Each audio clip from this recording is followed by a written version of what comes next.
But this is an interesting one that I did not know this one until just a few years ago. That in Matthew chapter 24, I call it the fourth reason. It's prophetic reasons. Jesus says this most unusual thing in Matthew 24. He said, verse 33, I'm reading it. When you see all these things, okay, he's talking about the 22 signs in Matthew 24. When you see all these things, here it is, know that the time is near and that generation won't pass. Wow. Did you know there's one generation that is commanded to know they're in that generation when they're in it? Wow. Verse 36, he said, you won't know the day, the hour, but if you're in that generation, I've given you biblical signs. I've given you 150 chapters. The Old Testament prophets have given signs of the times. The apostles gave signs of the times. Jesus gave 22 signs of the times. I've taught several series on the signs of the times. There's Old Testament, New Testament, apostles. Jesus is it's about 50.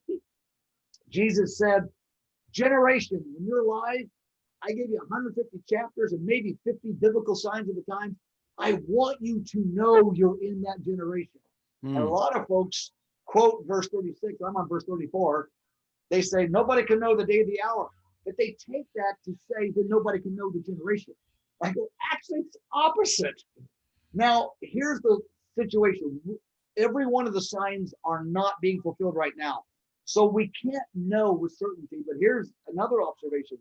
Almost all of the signs are increasing on a global level for the first time in history together, almost every one of them. But if you ask the average believer, give me the top 15 signs of the times you're paying attention to. They'll say wars, rumors of wars, earthquakes, famines, that stuff. They can name 5. I don't know if the numbers are actually 50 because there's different ways to categorize it. But the average believer is not familiar with the storyline of the 150 chapters. They're not familiar with the 50, I don't know the exact number, prophetic signs of the times. How will they know in that hour?